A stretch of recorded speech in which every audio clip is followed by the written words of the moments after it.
I just love this dead, old, gnarly bark. For these subalpine firs, they're mostly this smooth bark, and so this is just really interesting for it. And that's a big sort of dead wood that comes up, and then this is the tree. It's a little bit overgrown. You know, some of these branches are gonna have to all be pulled back next year. But yeah, it's you know, I want it maybe a third smaller, more compact.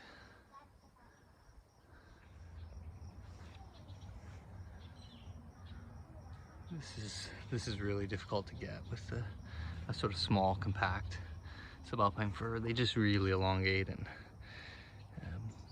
can't pinch them, from what I know, and so what I've gathered. And so and this is a different kind of container. It's an old one. It's a hypertufa, so it's got peat and perlite all mixed in it, and so it's getting this like these little holes, and it's rough, but it's really light, and it's actually held together really strong. Like, it's not cracking. I think that it's giving a lot of air expansion and contraction for the concrete. And so anyways, I'm really actually like that one a lot. But in this base, so nice. Yeah.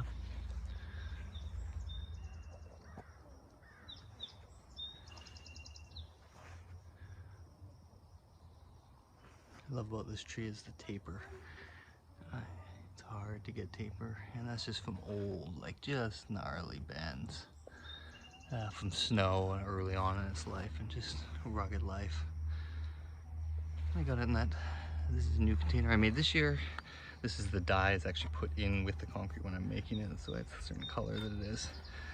But it's not painted on after. I've got my new soil mix where I mix fir bark in with it, and the drainage is just so much better. So a lot more oxygen gets brought into the roots.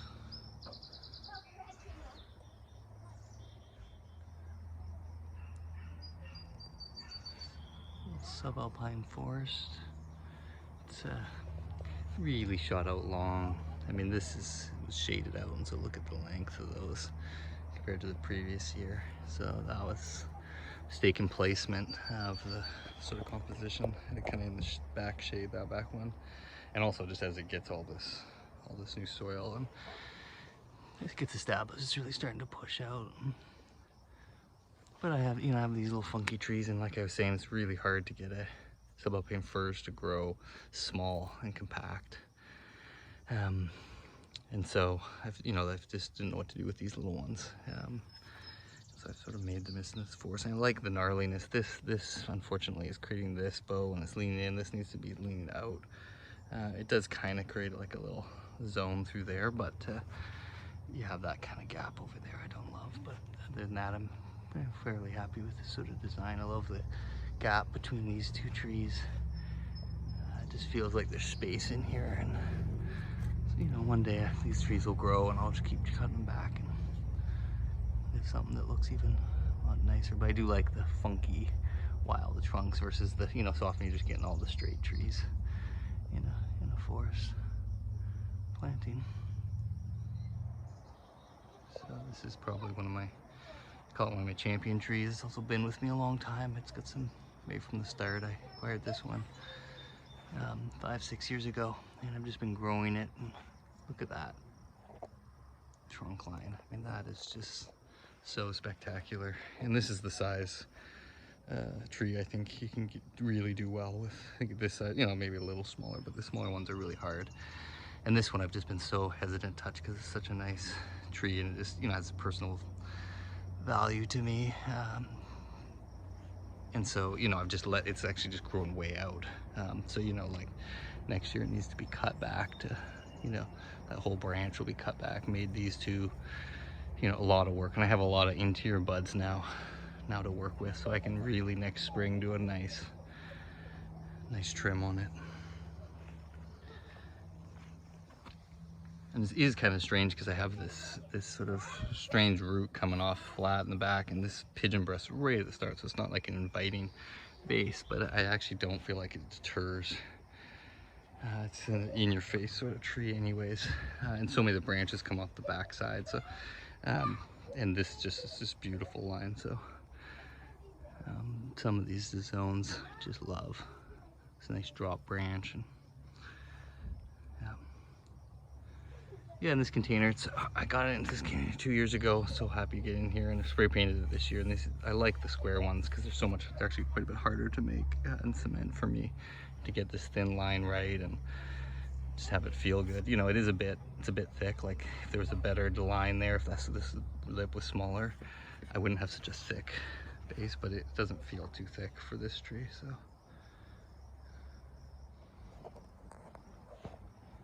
Raft planting. Just love how this is all, you know, showing, coming along, and then this is so important, right? That's going to continue the raft. I can tilt it more, you know, and it would be nice to pull some of this moss back even more, but it does kind of come up here, so I have to be careful. But it's really dense, and I sort of did a semi-prune last year, and look at all this interior growth I've gotten. So I've really got lots to work with, and it's really dense. Like, look at all this. And what's nice is it's shooting out just smaller, smaller needles. And it's just got this beautiful wind-swept. I mean, look at these gnarly branches that come up. And I'm getting some nice moss. It's rare for me to actually get it to grow. But this one, the base doesn't get that much sun, and so then there's so much needle mass that it protects the moss. That one weird straight line all the way back there. It's actually not a continuous line. It just feels like a continuous line. It seems to be that, right?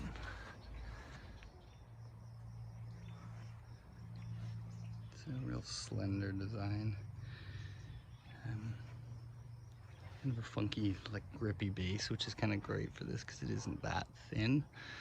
And this is like an actual different tree in there. So I don't know if I was thinking to have it, you know, maybe come out a bit and just to hold some space down there, but it really cuts the line, beautiful line. This can be trimmed up even a little more. I had some wire on it, and these replaced a little more droopy, like more drop branches, a little bit more linear, but sort of growing out of its wire. And I mean, look at this branch is so important because this one and that one are dead. Anyways, yeah, something kind of different. Just like I said, this really long, slender design.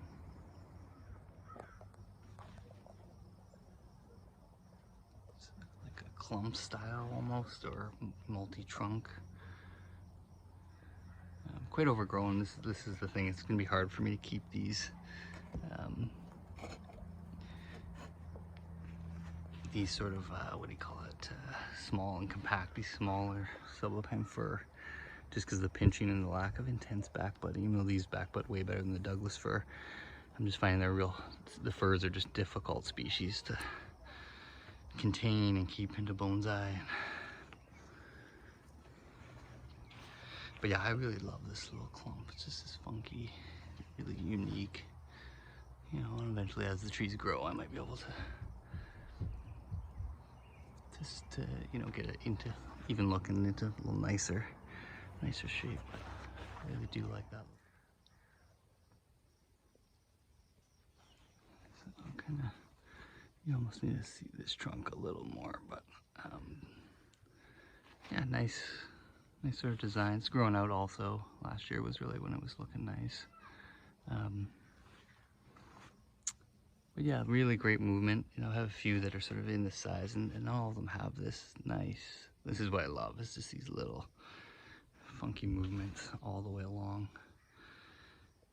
Yeah, and this is interesting. This soil is an old soil mix, so I'm gonna transplant it next year. It's got the turfus in there, and I have like peat and all else in there, so you know, it's just way too moist. Just creates like a mud almost because it's mixing with the dirt, but it's also just super absorbent. And so I think perlite's the only thing else I have in there, but peat, perlite, and turfus, right? I mean, I might have a little pumice in there, but not enough, right? That's why if you're gonna use something like that, you really wanna have your other material like pumice and perlite or whatever it is. Even I think with fir bark or some sort of bark, you might get too wet, wouldn't drain enough, so.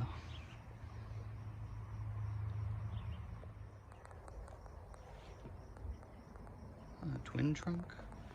This one I've also had for quite a long time, and it just keeps thickening and thickening and thickening, which is so nice. And you know, this is what I need to do. So next year I need to give it a really hard branch select, give it a hard prune, and decide which branches I'm going to keep for this design. And it's just, I mean, it's just gotten so vigorous. But this, yeah, this is kind of different with this split trunk midway. You know, they are nicely sort of together. They could go be a little bit wider, but I might be able to get sort of this twin trunk. I don't know what you even call that actually, but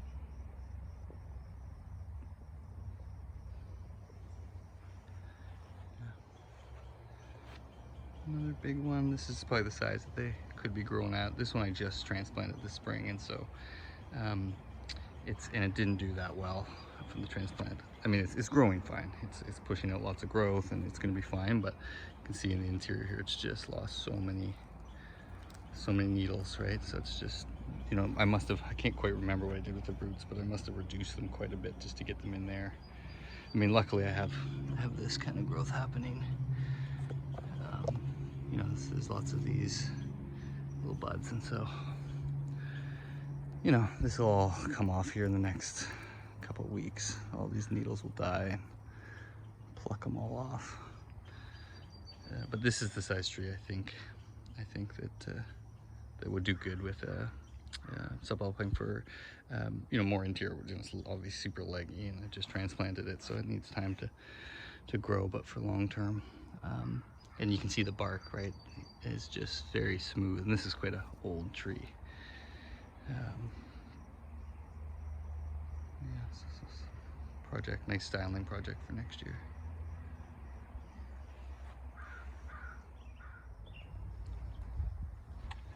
Last little tree, probably the best angle is something like that. This one I have managed to get to produce small growth, right? So at the top, and some of these here are like, you know, these are shooting out big, but the majority of it is this small, compact. And if I can continue to get that, that's amazing. Part of that's the container it's in. This tree also spent a whole year inside in my shelf. First year I got it, collected it, and then kept it inside all winter. Amazingly, it survived. Shows how hardy certain trees are. I had to buy a nice window, and I kept really good care of it, but still. So it didn't even really have a dormancy that year. And then I've kept it outside ever since. So it's been outside for 3 winters. But it's just kind of continuing to put on this really small growth. And so it actually gives me a lot of hope that these trees can be, you know, kept small.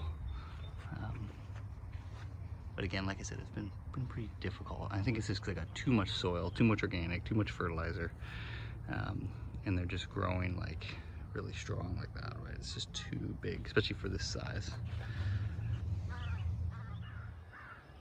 So this one I'm not going to move because it's I just replanted it, and so it's yeah, I just don't want to move it. Might as well keep this root stable, and so it's doing really good. It's just shooting off lots of nice growth, good size, all kinds of little back budding pieces that I can hopefully use in the future, right? There's quite a bit coming off here, which is good, because this trunk was I was a little bit worried about. It's got a few less branches, and so next year I just can't wait. Next year I'm going to get to design this. And you know, ideally I can bring in this one down and this one up. It's hard to see the tops here, but you can see that's up here, and this one's down here, but even lower, although I have a nice dense push out there. But that's just to kind of differentiate the 2 sizes of the trees. A bit hard to see.